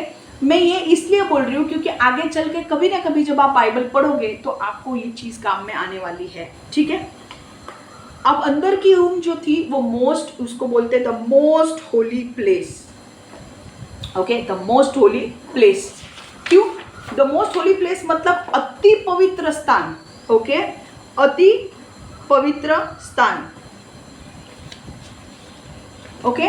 परम, हिंदी में परम पवित्र स्थान बोला जाता है, मराठी मध्ये पण परम पवित्र स्थान, और इंग्लिश में द मोस्ट होली प्लेस। और वहां पे क्या होता था? वहां पे परमेश्वर की उपस्थिति वहां पे होती थी। वहां पे शकायना ग्लोरी होती थी, मतलब परमेश्वर की उपस्थिति, परमेश्वर का टैंजिबल प्रेजेंस वहां पे होता था, ओके। परमेश्वर की उपस्थिति होती थी। तो वहां पर क्या रखा था? एक संदूक रखा था। उस संदूक के अंदर 3 चीजें थी। पहले मन्ना, ठीक है, ओके। अच्छा, एक बात बोलना मैं भूल गई। अति पवित्र स्थान और पवित्र स्थान में भी एक बड़ा पर्दा लगाया गया था, ठीक है। और अति पवित्र स्थान, परम पवित्र स्थान जो था, ओके, जो मैंने आपको कहा था बेडरूम इमेजिन करो, तो वो पवित्र स्थान है। तो पवित्र स्थान और परम पवित्र स्थान और पवित्र स्थान के बीच में पर्दा लगाया गया था, और वो पर्दा इसलिए लगाया गया था ताकि कोई वहां पे आया ना सके। तो मैंने कहा था कि बाहर के आंगन में लोग आ सकते थे, पर वो पवित्र स्थान में नहीं आ सकते थे। पवित्र स्थान में सिर्फ याजक और महायाजक जा सकता था, और परम पवित्र स्थान, द मोस्ट होली प्लेस में सिर्फ हाई प्रीस्ट, मतलब सिर्फ महायाजक साल में एक बार जाता था, लोगों के लिए बलि चढ़ाने के लिए, लोगों का पापों का प्रायश्चित करने के लिए। महायाजक साल में सिर्फ एक बार अति पवित्र स्थान, मतलब परम पवित्र स्थान के अंदर जाया करता था। और परम पवित्र स्थान कोई नॉर्मल जगह नहीं थी, वहां पे परमेश्वर का संदूक रखा गया था, उसके अंदर परमेश्वर की उपस्थिति होती थी। उसके अंदर परमेश्वर ने मन्ना रखा था, जो परमेश्वर ने कहा था मूसा को कि उसके अंदर एक मन्ना रख। मन्ना क्यों रख? क्योंकि ताकि लोगों को समझ में आ सके। मन्ना के विषय में क्या है क्या नहीं मैं आपको सिखाऊंगी, पर अभी सिर्फ आप यही समझो कि मन्ना रखा गया था, ठीक है। मन्ना परमेश्वर ने इजरायली लोगों को खाना दिया था जब वो जंगल में थे। तो परमेश्वर ने जो स्वर्गदूत जो खाना खाते हैं वो खाना मन्ना इजरायली लोगों को खाने के लिए दिया था, और इसीलिए परमेश्वर ने उस मन्ना को मूसा को कहा था कि उसे रख ताकि आगे की पीढ़ी देख सके। तो मन्ना रखा गया था। हरून की छड़ी रखी गई थी, और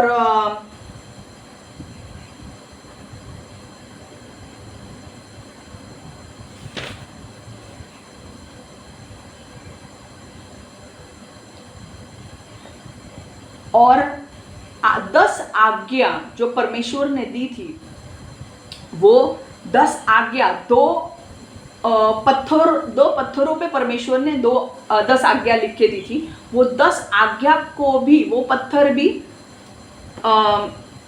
उस संदूक के अंदर रखने को बोले थे, ठीक है। अब ये क्या है क्या नहीं उसमें आपको जाना नहीं है, आप सिर्फ समझ लो। जब टाइम आएगा, जब हम वैसे स्टोरी देखेंगे तो वो आपको याद आएगा कि हाँ ये हमने कहीं सीखा था। तो संदूक में क्या था?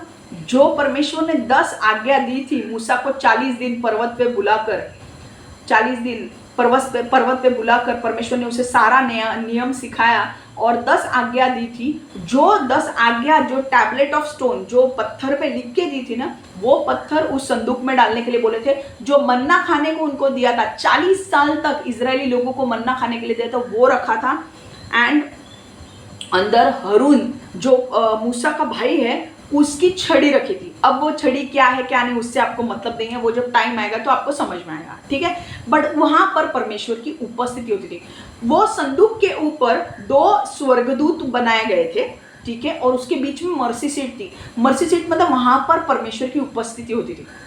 आप इमेजिन करो, वहां पर बाइबल में लिखा है कि जो हाई प्रीस्ट होता था ना, जो वहां पर जाता था एक ही बार अति पवित्र स्थान में जाने के लिए, सिर्फ एक ही बार महायाजक अंदर जाता था लोगों के लिए प्रायश्चित करने के लिए, लोगों के पापों का प्रायश्चित करने के लिए वो अंदर जाता था, धूप जलाता था। बट आप विश्वास नहीं करोगे, अगर वो महायाजक अगर सही नहीं होता था ना तो परमेश्वर उसे वहीं पे मार देता था। उसके पैरों में घंटी डाली जाती थी और रस्सी, वो रस्सी महायाजक क्या करता था, अपने पैरों में घंटी डालता था और वो रस्सी बाहर के आंगन तक रखता था। और जब तक वो प्रार्थना कर रहा है ना, वो अपने पैर को बैंग करता था, पैर ऐसे ऐसे ऐसे ऐसे करता था ताकि आवाज आए, घुंघरू का आवाज आए, ताकि लोगों को समझ में आ जाए कि मैं जिंदा हूं। क्योंकि अगर कोई महायाजक परमेश्वर को पसंद नहीं होता था या उस महायाजक ने गलत कुछ काम किए होते थे और वो जब परमेश्वर के सामने जाता था तो परमेश्वर को अगर लगता था कि नहीं इसने बहुत पाप किए हैं और ये सही नहीं है, परमेश्वर उसे उसी वक्त मार डालता था। इतना स्ट्रिक्ट था परमेश्वर।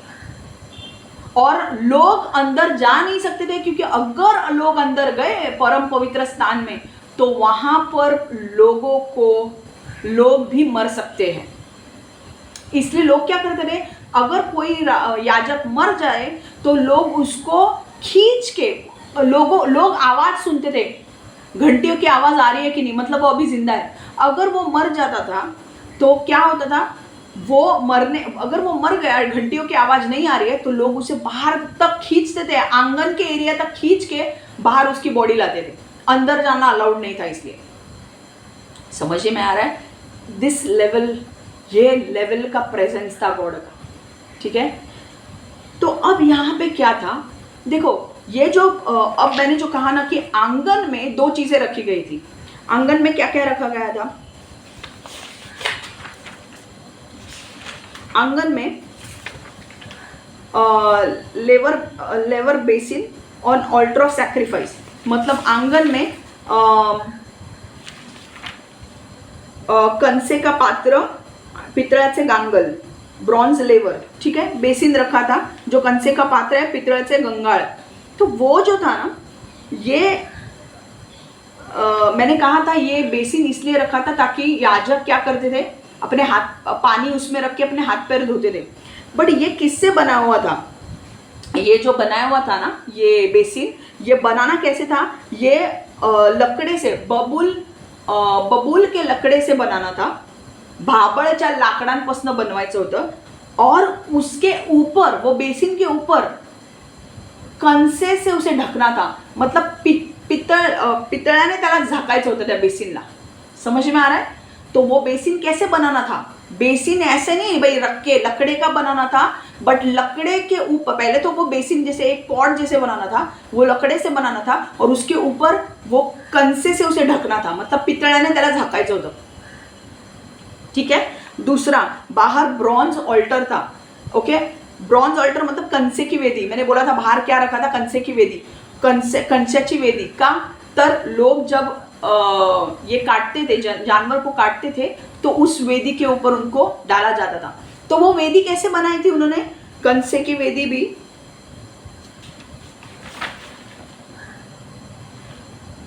कंसे की वेदी भी वैसे ही बनाई गई थी, ठीक है। कंसे की वेदी जो बनाई गई थी वो भी कंसे की जो वेदी बनाई थी वो भी लकड़े की बनाई थी और उसके ऊपर कंसे से ये किया गया था, लकड़े की वेदी बनाई गई थी और ऊपर क्या चढ़ाया गया था, कंसा, पीतल, ठीक है। अब ये सारी चीजें मूसा को तो आती नहीं थी, तो मूसा कैसे बना था, लकड़े का बेसिन बनाना है, ओके, या लकड़े का वेदी बनाना है और वेदी के ऊपर कंसे से ढकना है उसे, तो ये तो मूसा को नहीं आता था, तो मूसा कैसे करेगा? ठीक है, चलो ये पॉइंट आया।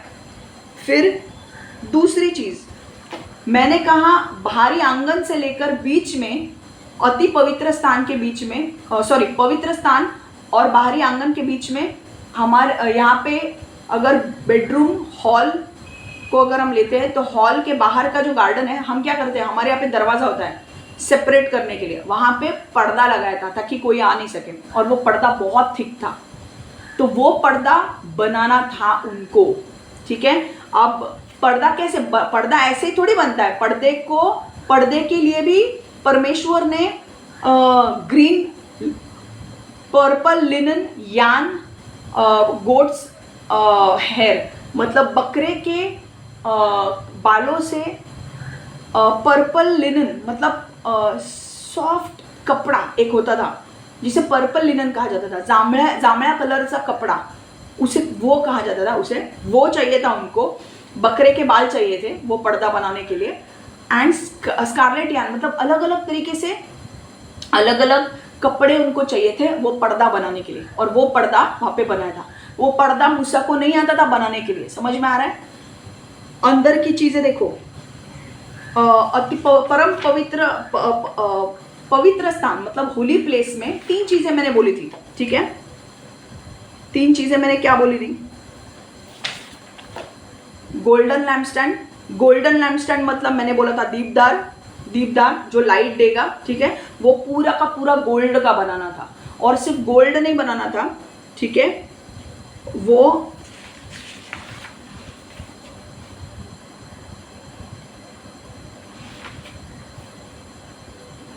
ओके, गोल्डन लैम्पस्टैंड सिर्फ गोल्ड का, गोल्डन लैम्पस्टैंड में कोई लकड़ी नहीं थी, पूरा का पूरा गोल्ड का बनाना था वो, और गोल्डन लैम्पस्टैंड के ऊपर अलग अलग डिजाइन भी करने थे, डिजाइन कार्विंग करके डिजाइन करने थे।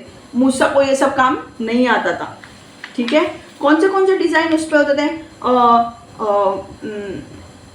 ब्लॉसम, आलमंड ब्लॉसम मतलब आलमंड मतलब आलमंड को हम क्या बोलते हैं? हम खाते हैं काजू नहीं, वो दूसरा क्या है? कैश्यू नट्स नहीं, आलमंड मतलब ये रे बाबा। ठीक है, almond blossom, birds and flowers मतलब फूल का डिजाइन, अलग अलग डिजाइन वहां पर बनाने थी गोल्डन लैम्पस्टैंड पे।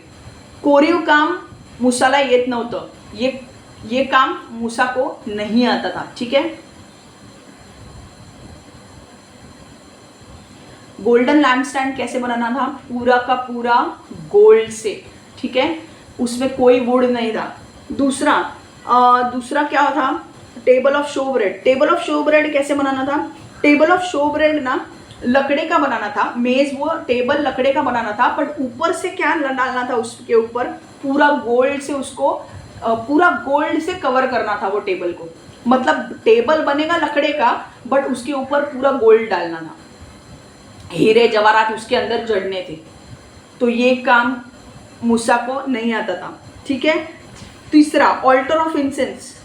ऑल्टर ऑफ इंसेंस मतलब मैंने अभी क्या टेबल ऑफ शो ब्रेड मतलब धूप की वेदी, धूपाची वेदी कशी बनवायची होती? सॉरी मैंने कहा table of show bread. Table of show bread मतलब भेट की रोटियों की मेज, भाकरीसाठी मेज, ती कशी बनवायची होती? लाकडाने बनवायची होती, पण वर त्याच्यावर पूर्ण गोल्ड लावायचं होतं आणि त्याच्यावर हिरे जडायचे होते, ते मूसाला यायचं नाही। तीसरा ऑल्टर ऑफ इंसेंस, उसको बोलते धूप की वेदी। धूप की वेदी कैसे बनानी थी? धूप की वेदी को भी पहले वेदी को लकड़े से बनाना था और ऊपर पूरा गोल्ड डालना था। ठीक है, साइड में ऊपर सब जगह पर गोल्ड डालना था। ओके, तो ये काम कौन कर सकता था? ये काम ऐसा कोई व्यक्ति कर सकता था जिसको कारपेंटर, सुतार का काम आता है करने के लिए।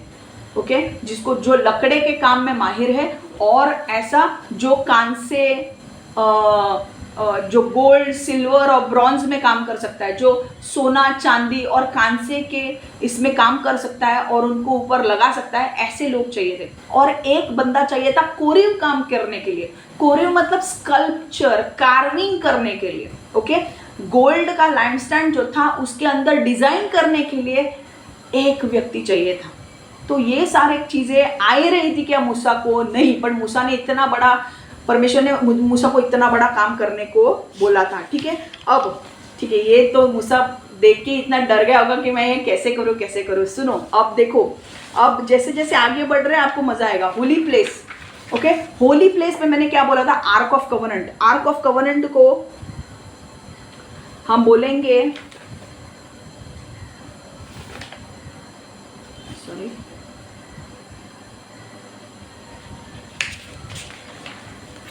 आर्क ऑफ किधर है? एक मिनट, मुझे थोड़ा टाइम दो, ये मुझे, हाँ, द मोस्ट होली प्लेस, अंदर की रूम, अभी बेडरूम की room, the most holy place, जहां पर परमेश्वर की उपस्थिति होती थी, उसको क्या बोलते हैं? परम पवित्र स्थान, परम पवित्र स्थान। ओके, वहां पर परमेश्वर की उपस्थिति होती थी और वहां पर सिर्फ याजक जा सकता था साल में एक बार लोगों के पापों का प्रायश्चित करने के लिए। ओके, तो वहां पर आई एम सॉरी, यहाँ पे बहुत आवाज आ रहा है। ओके, आर्क ऑफ कवनेंट जो था ना, और मर्सी सीट, दया की, हिंदी में आर्क ऑफ कवनेंट को बोलते हैं कि परमेश्वर के वाचा का संदूक। ठीक है, वाचा का संदूक, मराठी में मध्ये पण वाच्याचा संदूक तुम्ही बोलू शकता, कराराचा संदूक बोलू शकता तुम्ही। ठीक है, आणि दूसरा, ओके, इंग्लिश में अति पवित्र स्थान जो था, अति पवित्र स्थान, आई एम सॉरी, बाजू में गाने लगाए हैं इसलिए आपको गाने का आवाज आएगा, वो प्लीज उसके ऊपर ध्यान मत दो। मैं क्या बोल रही हूँ सुनो। अति पवित्र स्थान में दो चीजें थी, एक ही चीजें थी, arc of covenant. Arc of covenant को बोला जाता है वाचा का संदूक, कराराचा संदूक। ठीक है, उस कराराचा, उस वाचा के संदूक में ऊपर मर्सी सीट होती थी। मतलब दो, अगर आपको आर्क ऑफ कवनेंट देखना है तो आप टाइप करो आर्क ऑफ कवनेंट, गूगल में जाके arc of covenant and mercy seat type करो तो आपको देखोगे आर्क ऑफ कवनेंट मतलब एक बॉक्स होता था जिसके अंदर तीन चीजें रखी गई थी। परमेश्वर ने दिए हुए नियम जो दो पत्थरों पे लिखे गए थे, वो दो नियम रखे गए थे। फिर हरून जो था, हरून की छड़ी जो थी वो रखी गई थी और मन्ना रखा गया था। ठीक है, ओके, अब जो मन्ना जो रखा गया था, वो मन्ना को रखने के लिए पूरा गोल्डन जार बनाना था। मतलब ऐसा बाटली बनाना था जो पूरी गोल्ड की है, मन्ना रखने के लिए। ठीक है, आर्क ऑफ कवनेंट कैसे बनाना था? आर्क ऑफ कवनेंट मतलब लकड़े का एक बॉक्स था जिसके अंदर ये तीन चीजें जाने वाली थी। क्या कि कराराचा, आर्क ऑफ कवनेंट को वाचा का संदूक बोल सकते हैं या कराराचा कोश, मराठी में कराराचा कोश बोल सकते हैं। ओके, आर्क ऑफ कवनेंट में तीन चीजें गई थी। आर्क ऑफ कवनेंट क्या था? एक बॉक्स था। ओके, एक संदूक था, एक बॉक्स था, उस बॉक्स में तीन चीजें गई थी। हरून की छडी, हरूनची छडी, मूसाला दिले गेलेल्या 10 आज्ञा, त्या आज्ञापट्ट्या, त्याला म्हणतात आज्ञापट्ट्या, त्या होत्या tablets of stone. Okay, stone tablets जिसपे 10 नियम लिखे गए थे वो थे। एंड मन्ना, मन्ना जो परमेश्वर ने प्रोवाइड किया था वो था। ठीक है, अब ये आर्क ऑफ कवनेंट कैसे बनाना था? पूरा का पूरा लकड़े से बनाना था और ऊपर से नीचे तक उसको पूरा गोल्ड से ढकना था। ठीक है, और उसके ऊपर जैसे आप एक देख सकते हैं, एक बॉक्स इमेजिन कर सकते हैं, एक बॉक्स है, बॉक्स के ऊपर 2 रिंग है। आर्क ऑफ कवनेंट को उठाते थे ऐसे, ठीक है, उठा के लेकर जाते थे। ठीक है, उसे कभी कार्ट पे नहीं रखना होता था, बुलक कार्ट पे या घोड़ा गाड़ी पे नहीं रखना होता था। 4 लोग 4 तरह के से वो बॉक्स था, उसमें से रिंग गए थे और 2 लकड़ियां उसमें डाली थी। ओके हाँ, जैसे बॉडी को उठाते हैं ना वैसे, बट ये बॉडी का नहीं है, मैं जस्ट एग्जाम्पल दे रही हूँ कि लोग 4 जगह पे 4 लोग रहते हैं ना, वैसे ही ये आर्क ऑफ कवनेंट एक बॉक्स था जहाँ पे 2 रिंग्स डाली थी और वहां पे पोल डाले थे, और एक जगह पे एक आदमी, दूसरे जगह पे दूसरा, ऐसे 4 लोग उसे उठा के लेकर जाते थे और इसी तरीके से उठाना था। अगर ये आर्क ऑफ कवनेंट का उजाया करके, अगर आपने स्टोरी सुनी होगी, मैंने कभी आपको बोला होगा, तो उजाया ने आर्क ऑफ कवनेंट को लेकर जा रहे थे और बैलगाड़ी से लेकर जाते थे और बैल पलट गया, तो आर्क ऑफ संदूक जो था वो गिरने आया, तो उजाया ने उसे गिरने ना देने के लिए उसे पकड़ा और वो वहीं पे मर गया। तो इतना टैंजिबल प्रेजेंस था वहां पे, परमेश्वर को बिल्कुल पसंद नहीं था कि उसे कोई हाथ लगाए। समझ में आ रहा है? ये जगह कोई आम जगह नहीं थी, आर्क ऑफ कवनेंट, ठीक है। अभी मूसा को ये बनाना था, लकड़े का बॉक्स, उसमें 2 रिंग, एक इधर पकड़ेगा एक उधर पकड़ेगा, और ये कौन बनाता, ये पकड़ता था, लेवी लोग, ठीक है। एंड मर्सी सीट मतलब उस बॉक्स के ऊपर आप 2 शेरबूम, 2 एंजल्स को देखोगे जो अपने विंग्स से ऐसे ढके हुए हैं, और उस विंग्स के बीच में परमेश्वर की उपस्थिति रहती थी। वहां उसे बोला जाता था दया का स्थान, मर्सी सीट, दयाची जागा, ठीक है। अब ये पूरा जो 2 एंजल्स जो बनाने थे ना उनको, स्वर्गदूत, वो पूरे के पूरे सोने से बनाने थे, और आर्क ऑफ कवनेंट में भी कुछ डिजाइन करना था। अब ये मूसा को नहीं आ रहा था। समझ में आ रहा है? अब हम वो 2 वचन वापस पढ़ेंगे, तब आपको समझ में आएगा कि ये औरतों ने कौन सी चीज के लिए मदद की। अब आपको समझेगा। एक्सोडस कम ऑन फास्ट, अभी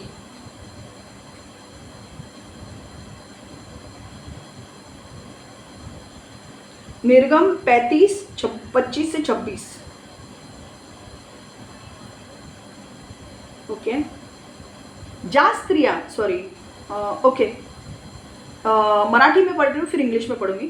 ज्या स्त्रिया सुबुद्ध हृदयाच्या होत्या त्यांनी सर्वांनी निळ्या, जांभळ्या व किरमिजी रंगाचे सूत कातले, आणि ते कातलेले सूत व आपल्या हातांनी विणलेले तलम, सणाचे कापड त्यांनी आणले। ज्या स्त्रियांनी अंतःकरणात स्फूर्ती होऊन त्यांना बुद्धी झाली, त्या सर्वांनी बकऱ्यांचे केस कातले। तो ये या ज्या स्त्रियां होत्या, ओके, ये मैं वापस से हिंदी में इंग्लिश में पढ़ रही हूँ, समझने की कोशिश करो। इन्होंने क्या किया, इन स्त्रियों ने क्या किया, कपड़े बनाए। किसके लिए कपड़े बनाए? ये स्त्रियों ने पर्दा बनाने के लिए पर्दा बनाने के लिए इनको बुनने का काम आता था, इनको टेलरिंग का काम आता था। तो इन्होंने क्या किया, ये टेलर का काम आता था, इनको पर्दा बनाना था। तो पर्दा बनाने का काम किसने हाथ में लिया? स्त्रियों ने हाथ में लिया। और उन्होंने मूसा को बोला, मूसा तू डर मत, हमें कपड़ा बनाने का काम आता है, हमें पर्दा बनाने का काम आता है, हम तुझे पर्दा बना के देंगे। तो अलग अलग स्किल्ड के लोग, अलग अलग क्षमताओं के लोग आगे आने लगे और बोलने लगे, हम तेरे लिए करेंगे। हालेलुया। समझ में आ रहा है? Look, exodus 25 to 26, all the women who were gifted artisans spun yarn with their hands and brought what they had spun of blue, purple and scarlet and fine linen. And all the women whose hearts stirred with wisdom spun yarn of goat's hair. Okay, परमेश्वर ने बोला था कि बकरे के बाल का कपड़ा भी चाहिए था। तो वो बकरे के बाल का कपड़ा कौन बनाएगा? तो ऐसे स्त्रियां आगे आई और मूसा को बोला, हमें आता है ये सब करने के लिए, हम टेलरिंग का काम जानते हैं, हम बुनना जानते हैं, हम कपड़े बनाते हैं, हम कपड़ा तुझे बना के देंगे और वो कपड़े से हम पर्दा बनाएंगे। तो मूसा ने उनको बोला कि पर्दा बनाने के लिए हमें ये ऐसे कपड़ों की ज़रूरत है, fine linen, purple scarlet, fine linen, blue purple, म्हणजे जांभळ्या कलरचे कापडांची गरज है, ब्लू नीले रंग के कपड़ों की ज़रूरत है। ओके, ऐसे कपड़ों की ज़रूरत है। तो कौन ये देगा? तो उन्होंने, वो औरतें आगे आई और उन्होंने बोला, हमारे पास ऐसे कपड़े हैं, ब्लू पर्पल लिनन मतलब नीले रंग के कपडे, जांभळ्या कलरचे कपडे, निळ्या कलरचे कपडे आमच्याकडे आहेत, आम्ही तुला देऊ, शिवून देऊ तुला, हम तुझे देंगे सी के। और बकरे के बाल का भी कपड़ा उनको चाहिए था, क्योंकि परमेश्वर ने बोला था कि बकरे के बाल का कपड़ा बनाना है। तो मूसा बोल रहा था कि ये सब मुझे नहीं आता है। तो उन्होंने बोला मूसा को, डर मत, हमें आता है बकरों के बाल का कपड़ा कैसे बनाना है। तो उन्होंने मूसा को आगे आकर बोला कि हम बकरे के बाल का कपड़ा बना के देंगे और हम तुझे पर्दा भी बना के देंगे। समझ में आ रहा है? और वो पर्दा इस्तेमाल होता था, और वो पर्दा इतना छोटा नहीं था, 4 इंच का पर्दा था। वो इतना थिक कपड़ा था कि कोई उसको पार करके नहीं आ सकता। क्यों? क्योंकि किसी को पार करके आना ही नहीं था। अगर वो आएगा तो वो शायद से मर जाएगा परमेश्वर की उपस्थिति की वजह से, क्योंकि उसे बोला नहीं गया वहां पे आने के लिए। ठीक है, तो पवित्र स्थान में सिर्फ याजक और महायाजक जाते थे। परम पवित्र स्थान में सिर्फ याजक साल में एक बार जाता था प्रायश्चित करने के लिए, लोगों के पापों का प्रायश्चित करने के लिए। समझ में आ रहा है? तो अब समझ में आ रहा है आपको स्टोरी? औरतें कैसे मदद करने के लिए आई पर्दा बनाने के लिए। देखो, आप से अकेले नहीं होगा, तो लोगों की जरूरत पड़ेगी आपको, परमेश्वर ने बोला जो है करने के लिए। ओके, वापस से 25 और 26 हम हिंदी में देखेंगे। हर एक कुशल स्त्री, निर्गमन 25 और 26, हर एक कुशल स्त्री ने सन के उत्तम रेशे और नीला, बैंगनी तथा लाल कपड़ा बनाया। हालेलुया। उनके पास क्या थे? उनको परमेश्वर ने बोला था नीला, बैंगनी और लाल कपड़ा बनाना है। ठीक है, उनको मूसा बोल रहा था, बाप रे कैसे कपड़े बनाएंगे, नीला, लाल और बैंगनी कलर का कपड़े कैसे बनाएंगे? उनके पास धागे थे। ओके, उन औरतों के पास धागे थे। उन्होंने क्या किया? स्कारलेट यान, उनको धागे से कपड़ा बनाना आता था। तो जब मूसा ने बोला कि परमेश्वर ने बोला है नीला कपड़ा चाहिए, लाल कपड़ा चाहिए और बैंगनी कलर का कपड़ा चाहिए, मतलब पर्पल, जामड़ा, तो उन्होंने औरतों ने बोला डर मत, हमें आता है, हम तुझे वो कपड़ा बना के देंगे। देखो, हर एक कुशल स्त्री ने सन के उत्तम रेशे और नीला, बैंगनी तथा लाल कपड़ा बनाया। उन सभी स्त्रियों ने जो कुशल थी और हाथ बटाना चाहती थी, उन्होंने बकरे के बालों से कपड़ा बनाया। परमेश्वर ने एक जगह पे कहा था कि मुझे बकरों के बाल का भी कपड़ा चाहिए। तो ऐसी स्त्रियां आगे आई कि अरे हम हैं मूसा, तू क्यों डर रहा है, तू बना, तुझे जो चाहिए तू हमें सिर्फ बोल, हम बना के देंगे। उन्होंने लाल, नीला और बैंगनी कपड़े का लाल, नीला और बैंगनी जो कलर के कपड़े बनाने थे वो उन्होंने बना के दिए, और उन्होंने बकरे के बालों से भी जो कपड़ा बनाता था वो भी मूसा को बना के दिया। तो समझ में आ रहा है, मूसा को यहाँ से कुछ भी नहीं आता था। दूसरी चीज, ठीक है, ये वचन हो गया। अब दूसरा वचन देखते हैं, निर्गमन 35। अब जो लकड़े की जो चीजें करनी थी और जो हीरे जवाहरात उसके ऊपर जो लकड़े की चीजें बनानी थी और जिसके ऊपर गोल्ड डालना था, जिसके ऊपर सोने से उसे मढ़ना था, लकड़े की चीजें, लकड़े की चीज बनानी थी, ऊपर से पूरा गोल्ड उसके ऊपर डालना था, और बाद में उसके अंदर कार्विंग भी करना था। मतलब सिर्फ सोना डाल के होता नहीं था, उसके ऊपर डिजाइन भी करना था। तो पर मूसा बोल रहा है मैं कहाँ से करूँ भाई, मुझे तो सिर्फ लीडर बनने को आता है, मैंने 40 साल से सिर्फ बकरियों को लेकर गया हूँ और लेकर आया हूँ, मेरे को ये सब काम नहीं आता सुतार के। परमेश्वर ने बोला डर मत, मैं तुझे वैसे लोग दूंगा। Okay, I will give you right architects, don't worry.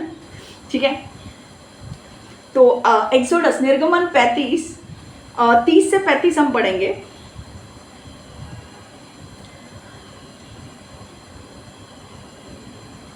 Okay, with English we'll start. Sorry. Exodus 35, 30 to 35.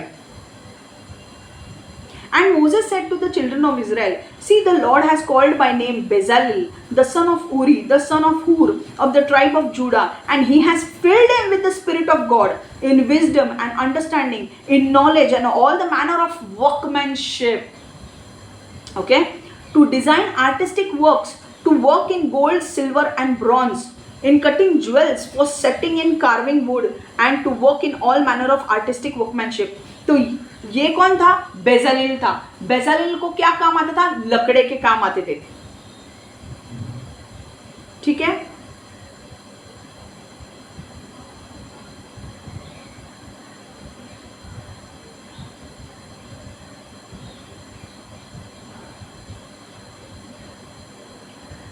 Okay, देखो ये ओके, मैं पहला पूरा पढ़ रही हूँ। And Moses said to the children of Israel, see the Lord has called by name Bezalel the son of Uri the son of Hur of the tribe of Judah and he has filled him with the Spirit of God in wisdom and understanding, in knowledge and all the manner of workmanship, to design artistic works, to work in gold and silver and bronze, in cutting jewels, for setting, in carving wood, and to work in all manner of artistic workmanship. And he put it in his heart the ability to teach in him. And Oholiab, the son of Ahisamach of the tribe of Dan, he has filled them with the skill to do all the manner of work of the engraver and the designer and the tapestry maker in blue, purple, and scarlet thread and fine linen, and of the weaver, those who do every work and those who design artistic work. Hallelujah.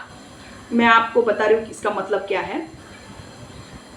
Bezalel जो था वो लकड़े के काम में माहिर था, वो सुतार था, ठीक है. और वो कंसा, चांदी और सोने के काम में भी माहिर था. ओके, उसे लकड़े में, अगर तुमने बोला, परमेश्वर ने बोला था कि लकड़े के ऊपर सोना लगाना और सोने के ऊपर हीरे जवाहरात जड़ने थे, तो वो काम भी उसे आता था, राइट. दूसरा काम क्या था, लकड़े के ऊपर जब सोना लगेगा या चांदी कांसा लगेगा, तो कांसे के ऊपर डिजाइन बनाना होता था. वो डिजाइन बनाने का काम किसको आता था? ओहालियाब को आता था. आमेन. तो ओहालियाब क्या बनाता था? डिजाइन बनाता था. और उसने पर्दे के ऊपर भी डिजाइन बनाए और उसमें हीरे जवाहरात जड़े. ओके, तो 2 लोग थे जो इस टैबरनेकल के काम को बनाने के लिए बहुत महत्वपूर्ण थे. ठीक है, देखो. मग मोशे इस्रायल लोकांना म्हणाला, पहा, यहुदा वंशातील उरीचा मुलगा म्हणजे हुराचा नातू बसलेला याला परमेश्वराने नाव घेऊन बोलवले आहे आणि त्याने त्याला देवाच्या आत्म्याने परिपूर्ण करून अक्कल, बुद्धी, ज्ञान आणि सर्व प्रकारचे कसब दिले आहे. तो कलाकसुरीची कामे करील, सोने, रुपे व पितळ यांची कामे करील, जडवण्यासाठी रत्नांना पैलू पाडील, लाकडाचे नक्षी काम करील आणि अशी सर्व प्रकारची कारिगिरी कामे करील. परमेश्वराने त्याच्या ठाई आणि दान वंशातील अहिसामकाचा मुलगा अहलियाब यांची ठाई शिक्षण देण्याचे सामर्थ्य ठेवले आहे. कोरीव काम करणारे कुशल कारीगर, निळ्या, जांभळ्या, किरमिजी रंगाच्या व सुताच्या कापडावर, तल्लम सणाच्या कापडावर किशिदा काढणारे, विणकाम करणारे, सर्व तऱ्हाचे कसब काम करणारे, कुशल कामाची योजना करणारे, अशा सारख्यांची सर्व कारिगरींची कामे करण्यासाठी त्याने या दोघांचे मन ज्ञानाने परिपूर्ण केले आहे. हालेलुया. आमेन. कोणाला वापरलं? बजलील आणि ओहालियाबला. बजलील काय करायचा? सुताराची कामं करायचा आणि सोनं, चांदी आणि पितळावरची कामं करायचा आणि त्याच्यामध्ये हिरे जडण्याचे कामं करायचा.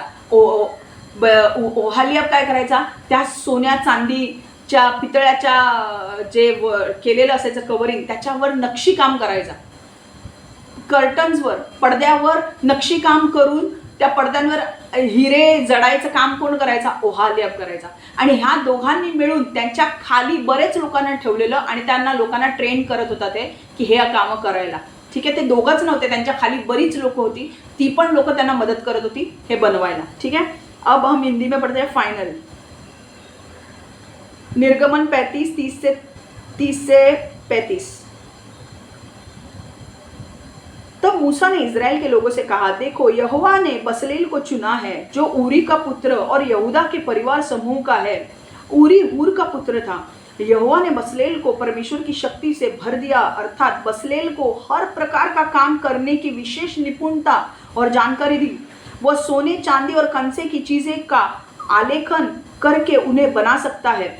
वह नग और रत्न को काट और जड़ सकता है. बसलेल लकड़ी का काम कर सकता है और सभी प्रकार की चीजें बना सकता है. यहोवा ने बसलेल और ओहालियाब को अन्य लोगों को सिखाने के विशेष निपुणता दे रखी है.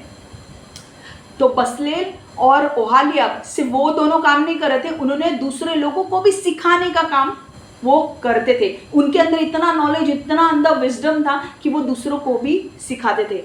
ओहालियाब दान के परिवार समूह से अहसमिक का पुत्र था. यहोवा ने इन दोनों व्यक्तियों को सभी प्रकार के काम करने की विशेष निपुणता दे रखी है. वे बढ़ई और ठटेरे का काम करने की निपुणता रखते हैं. वे नीले, बैंगनी और लाल कपड़े और सन के उत्तम रेशों में चित्रों को काट कर उन्हें सी सकते हैं और वे उन्हें उनसे भी चीज़ों को बुन सकते हैं। तो वो कर्टन के ऊपर भी डिज़ाइन जो बनाना था, उनके ऊपर चित्र निकाल कर उस कर्टन पे लगाना था और उसको सीना था, वो भी काम वो करते थे।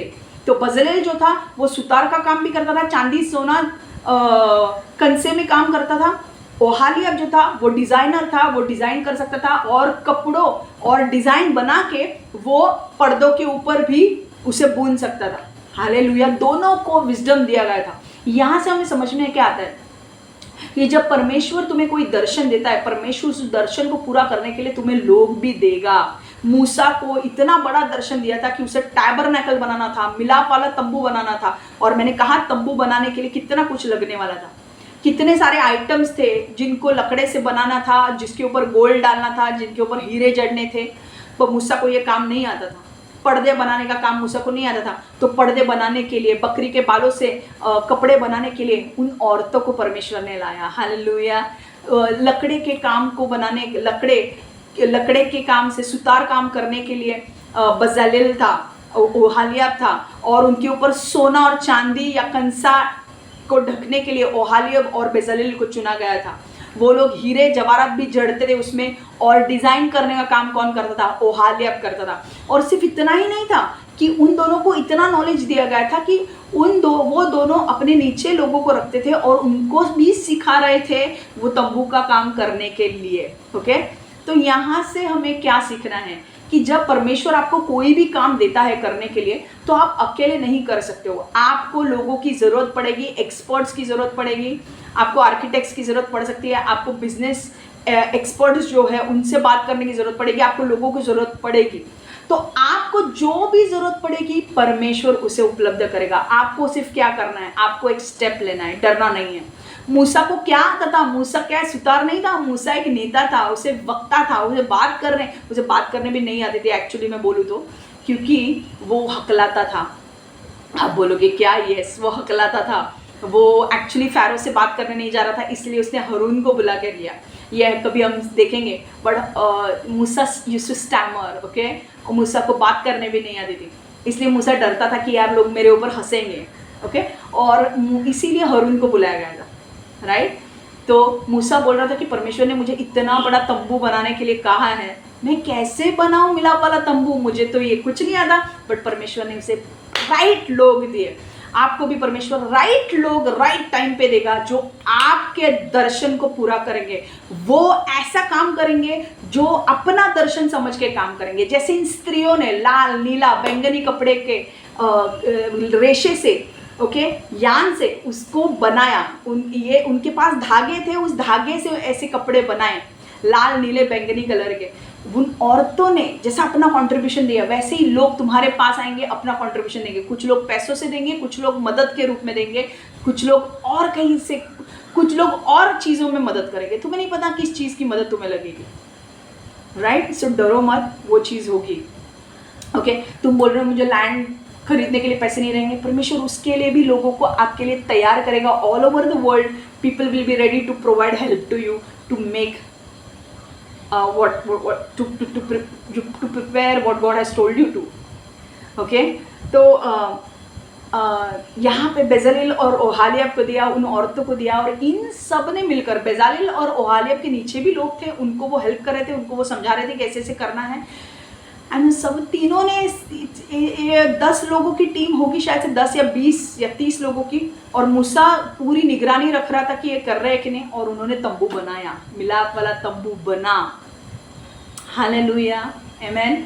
सो अगर आपको परमेश्वर ने कोई भी दर्शन दिया है तो उस दर्शन को करने से डरो मत, बहुत बड़ा होगा। आपको पता है कि आपको कुछ नहीं आता है, आपको राइट लोग देगा परमेश्वर जो आपको मदद करेंगे उस दर्शन को पूरा करने के लिए, आमेन। सो प्लीज़ आपको डरना नहीं है। Take one step, God will take the rest of the steps. God will bring the right people in your life, and God will bring experts, the resources, the funds, whatever you need God will bring.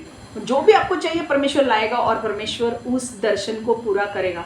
English में मैं ये चीज़ हमेशा याद रखती हूँ कि where there is a vision there is always a provision, okay okay. जहाँ पे दर्शन है वहाँ पर परमेश्वर की उपलब्धि भी है, परमेश्वर उपलब्ध करेगा, ठीक है। ये काम परमेश्वर का है तो परमेश्वर देगा।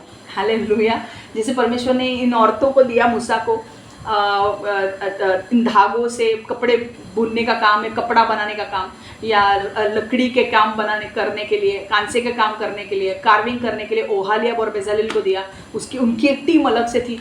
वैसे परमेश्वर आपको भी एक्सपर्ट्स देगा, right. Just take the step of faith, right. So यहीं पे मैं मेरा वचन समाप्त कर रही हूँ। मुझे पता है कि ये वचन बहुत बड़ा हुआ है, जितना आपको समझ में आया उतना लो, बट इतना सिर्फ समझो कि अगर परमेश्वर ने दर्शन दिया है तो परमेश्वर उसे उपलब्ध करने के लिए राइट लोगों को भी आपको देगा, ठीक है। सो गॉड ब्लेस यू ऑल। मैं अब प्रार्थना कर रही हूँ, परमेश्वर यीशु मैं मांगती हूँ प्रभु, हर एक व्यक्ति को जिसने आज ये वचन सुना है, परमेश्वर उसके आत्मिक हृदय को खोल, ये वचन एक बीज की तरह अंदर जाने दे और उनके जीवन में सौगुना फल लाए। परमेश्वर इनके अंदर विश्वास बढ़ा कि परमेश्वर जब इनका उद्धार हो जाएगा, या बहुत सारे लोगों का उद्धार हुआ है और बाकी लोगों को होना है, जब इनका उद्धार हो जाएगा तो ये इस वचन के स्टोरी के द्वारा विश्वास से चलेंगे। They will not walk by faith, they will not walk bye site, but they will walk by faith. वो विश्वास से चलेंगे, भले कुछ दिख नहीं रहा है पर वो विश्वास से चलेंगे।